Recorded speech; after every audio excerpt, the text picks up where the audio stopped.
Good morning. Mr. Coker just knew he'd be a hard act to follow.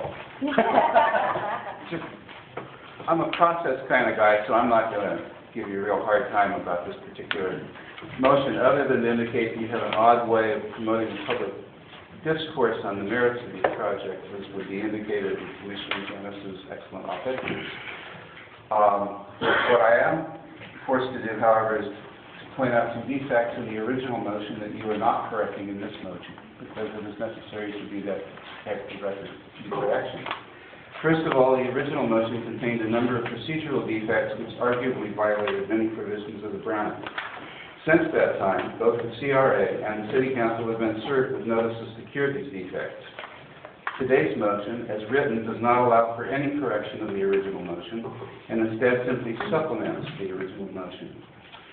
Now, it seems to me, as an observer, it's a little odd to risk close to $1 billion on a shaky foundation. On the other hand, you all are grown-ups, and you are represented by the Spiffy City Attorney's Office, so I guess you push forward notwithstanding. I am, however, compelled to point this out, because the City Council can't cure or amend your actions. And I will reiterate my plea that I make every time here, and that is that it would be real nice if the documents that were part of the agenda would be available electronically online so that we could take a look at it prior to the meeting. Thank you for your time. Thank you. Next speaker, forgive me if I don't get the pronunciation right, Nayabin,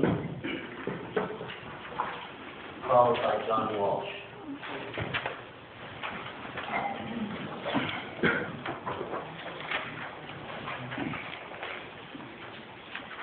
Thank you for letting me speak. I'm a member of the Martin Luther King Coalition for Peace and Justice and Jobs, and also Urban Progressive. And a few of us came down today just to express our concern about the, it seems like there's a rush to handle some funds that are allocated by the state, and well, basically just going against the governor's proposal. Our coalition, we would just like to, we're kind of like monitoring the situation and would like to make it be known that we would at least like some of the funds that are being swiftly reappropriated or realigned. I know these words are being tossed out in the media. We would at least like to know that we would like to see some consideration to human services cuts. And we know that, at least me, I could just speak for myself personally, we know that that's not the area of the CRA to deal with cuts in human services and social services. But there's a lot of realignment going on right now. We think that, at least me personally, that at least I wanted to make a statement that it should be considered that a lot of the governor's proposals are good, and that more public disclosure or more time be taken before funds are rushed to be allocated to projects that might not be as socially relevant as what the governor is proposing to do with the money, even though he's not clear on what he's going to do with the money. At least I would just personally like to say that maybe take more time and give more consideration to people that are saying that there's not enough time to look at the document. So I'll leave the statement. You can ask for additional time if you want. They don't say that. I think that's pretty much it. I just would like to see more time taken in the process, because it does seem like it's being rushed. Thank you. Okay. John Walsh, blogging at Hollywood Highlands, HIGHLANDS.org. Last year, 1 million successful server requests. It's GoDaddy. I have the sheet here if anyone wants to see the million. I'm not making it up. Okay, at the meeting, first of all, Ms. Essel should be out of the room because she's involved in this. It's a conflict of interest. This special operation you're trying to set up at the city, she would be the head. So this meeting is in violation of state law. We will go to FTPC on that. You left at the special meeting. You're sitting here at this meeting. Okay, I brought up the issues. Innocently, I am not polite. People aren't holding up signs in Egypt, please leave, Mr. Mubarak, because no one pays attention to you if you say please.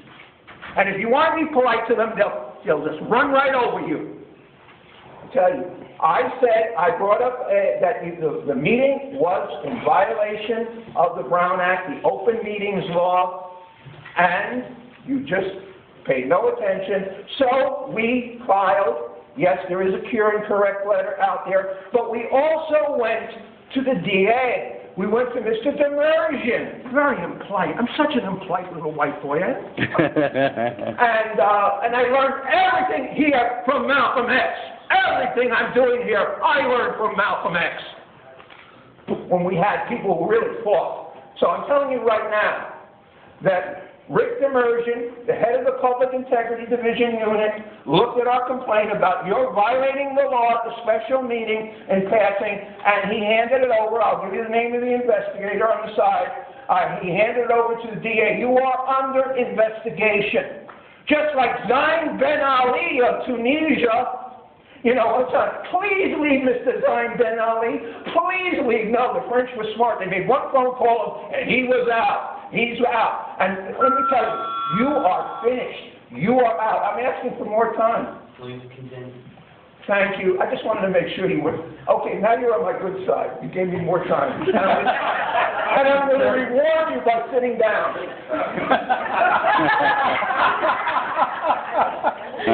All right. Jose Aguilar, followed by Kwasi Nkrumah. All right, my name is Jose Aguilar. I'm a member of 3 neighborhood councils, Boyle Heights, Lincoln Heights, El Sereno, but I'm here speaking on my behalf only, my opinion only. The first thing that I'm very appalled about is this. You have a $26 million project targeted to the Sears that has not been up for review in the local project area committee that you're trying to transfer into the Shell Corporation headed up by Christine Essel, which is extremely unethical. Then you have another situation where you have a $150,000 so-called public outreach contract. Again, this is up on Mayor Sam Block's spot that Christine Essel signed with a nonprofit in Boyle Heights without consultation of the project area committee. It was never brought forth to the project area committee. That also is an unethical violation. And then this situation with the budget crisis, the fact of the matter is there's $25 billion outstanding in debt, and I'm thinking in this time of recession or double-dip recession to see Eli Broad get all these millions and hundreds of millions of dollars for his parking lots and his projects and museums and boutiques that right now what we need to do is plug the deficit in California. You know, it's nice to have the boutiques, it's nice to have the $52 million parking lots, but the bottom line is there's a $25 billion structural deficit that we need to make up. And I support Governor Brown's proposition to eliminate the CIA and have those funds targeted right back into our communities.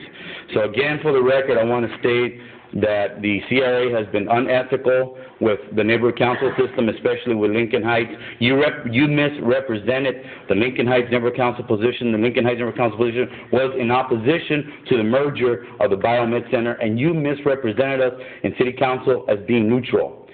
So I want to put that on the record, in case you didn't know. Okay, so that's it. Thank you. Thank you, Mr.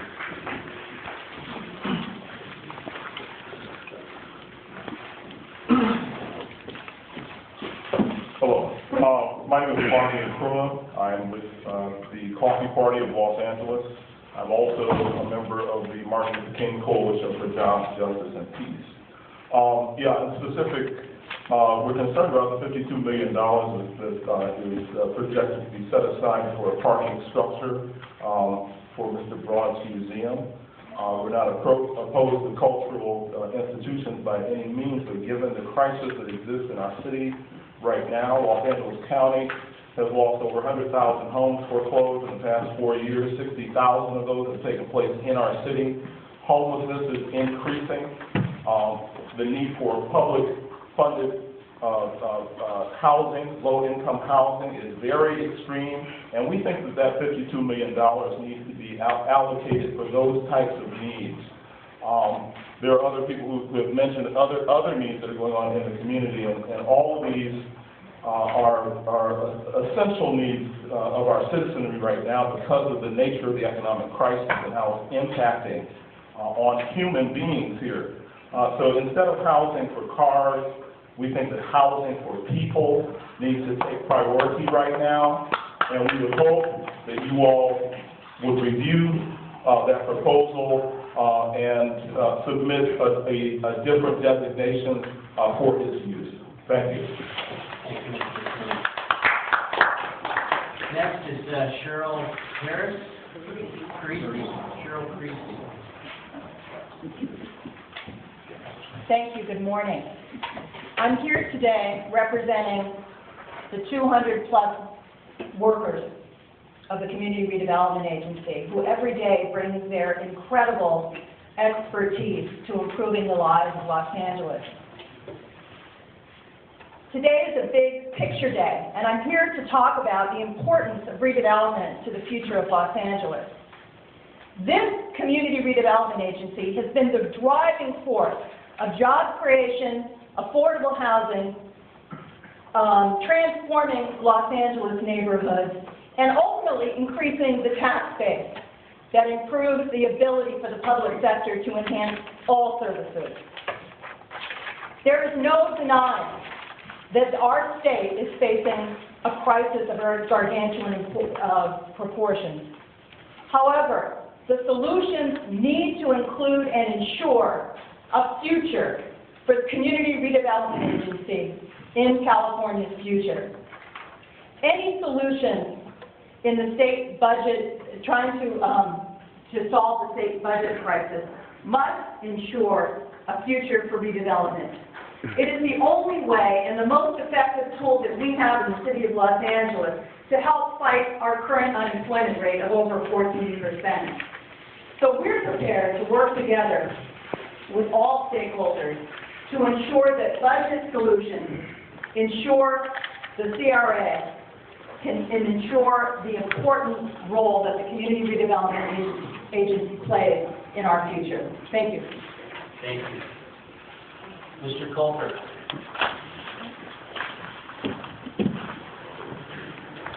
Identify yourself. My name is Mike Colfer. I'm an elected member of the CRA PAC for the Atlanta East Side District, which is one of the largest, if not the largest, CRA district in Los Angeles. In advance, I'm going to tell you we're talking about almost $1 billion. 2 minutes doesn't cut it. I'm asking you in advance for 4 minutes to speak. Sure. Thank you. First of all, I want to tell you something historic that happened, and you guys helped make it happen. Now, last year, it was amazing some of the actions you took about the Broad Museum expanding their property in $52 million instead of $37 million. So you guys made it happen. Here's the motion. This was passed unanimously by our PAC just a few weeks ago. Motion to support Governor Brown's proposal to eliminate CRAs. It has been announced that the governor of the state of California has proposed the elimination of all community redevelopment agencies in the state. The CRA's Atlanta East Side Project Area Committee goes on record as supporting Governor Brown's proposal to dismantle community redevelopment agencies, including the CRA LA and our own CRA district, if and only if the CRA's tax increment money is redirected back to local schools and local governments as announced. Again, this area, by the way, your own paperwork has errors in it. It doesn't mention the fact that not only does our district include Boyle Heights and El Cerrito, it also includes Lincoln Heights, which is the core of the Biomed district, which you guys are talking about. You make a mistake about that. But the bottom line is unanimously we voted, and more importantly, the community came out in force and passed our meeting. Tons of people there from Boyle Heights and Lincoln Heights, and not one single person spoke in favor. Today, the only person speaking in favor is a union head. I understand. But I'm not anti-union. In fact, what I want to argue is the opposite. I want to argue what you guys are doing is the most anti-union, particularly in our district. For instance, we have, in the Biomed district, they're talking about, as I told you guys before, they're talking about taking out a whole number of low-income factories and employ low-income workers that are from the neighborhood, that are seamstresses, that are tortilla factory workers, and the pickle factory that have to make pickles for Tommy's Burgers. That's all in the Biomed district. And you're talking about ripping those out and putting in Biomed high-tech factories that your own folks in a video presentation said you need at least a bachelor's to work there, if not a master's or a doctorate. Well, I've walked through the factories in the Lincoln Heights district, right in the middle of this Biomed focus area, and these folks are people that are not going to have masters or doctorates in their lifetime. No offense to them, they're wonderful people. But these are immigrants from China, Vietnam, and from Mexico and Latin America, many of which don't speak English. These are low-income jobs that are in their neighborhoods. They don't have to walk to it. Eliminating those jobs is anti-labor. And the bottom line is we even had what's his name, Steve Valenzuela, who was the head of our district at one point. Now he's the number 3 person in your office. And what he basically said almost directly to me in the Lincoln Heights Neighborhood Council meeting, he said, Mr. Colker, our job is not to protect, he said, give me 4 minutes. Our job is not to protect low-income jobs. It's to create high-income jobs.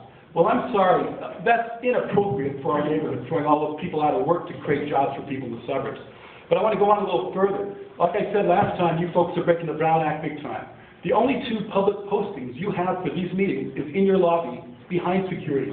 As I told you last time, when I walked in last time, the first time I've ever been to your building, I didn't even know it was here, prior to just a few months ago, when you walk in that lobby, I was stopped by a security guard trying to stop me from seeing your agenda. This is inappropriate. At no cost, you could fax this to every library in the city of Los Angeles to get some exposure to many, many people, particularly the poor neighborhoods that you really serve, to poor neighborhoods where a lot of people don't have internet access. They should have it in at least their library, if not all the other public places in their area. But it goes on further. The corruption involved with what you guys are doing in order to get around the Governor's Act is obscene.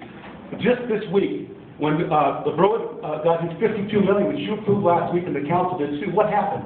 In the same week, I don't know if you read the LA Times, but it said he gave $150,000 to the mayor's fund that gets around the campaign finance law for Board of Education members. Right now, it's only $1,000 or $2,000 that they're allowed to be given directly. And here, Mr. Brode gave $150,000 in the same week that you and the council approved $52 million in increased footprint for his building. That's Quid pro quo. corrupt. It's absolutely unacceptable. But the bottom line is that you folks need to keep on doing what you're doing. Do me a favor.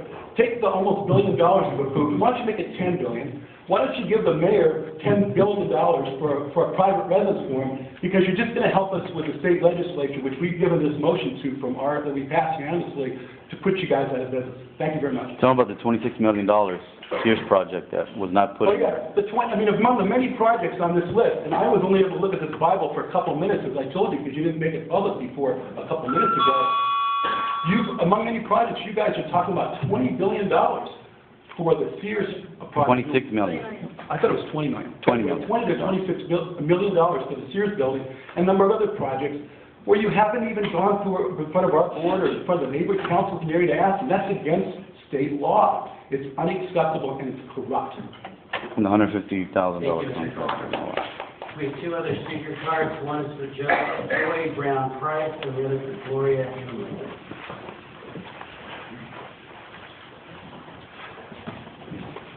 Good morning. My name is Joy Brown Price. I'm the Vice President of Local 585, Hasty. I'm here to put a human face on this thing. When you talk about CRA, I want you to look at me. I want to see Jeff, I want to see Gloria, Leticia, the people who work here. Now, I've been here for 30 years. When I walked into CRA, we could not come out of the building without a guard. We walked out, we were at a place that I heard was the most murderous corner in the country. We walked up to the building, I walked up to the building one day, there was a body burning in front of the door, okay? So when you walk downtown now, what do you see? You see people walking their dogs. You see people who live in beautiful lots across from affordable housing. People who live in mixed income apartments and lots. Turn in the motion. Do you have a copy of it? When I drive home down Arlington, I see Arlington Rodeo apartments. Sign it. It's been approved. And I see on Crenshaw, Morgan Place Senior Citizens Home. And I just want you to know that it's not all about the big buildings. It's not all about, we've done so much. We want to talk about human services, talk about the SROs and the mental health facilities that we give money to, that we monitor. I was talking to someone the other day, and she called, she said they raised my rent,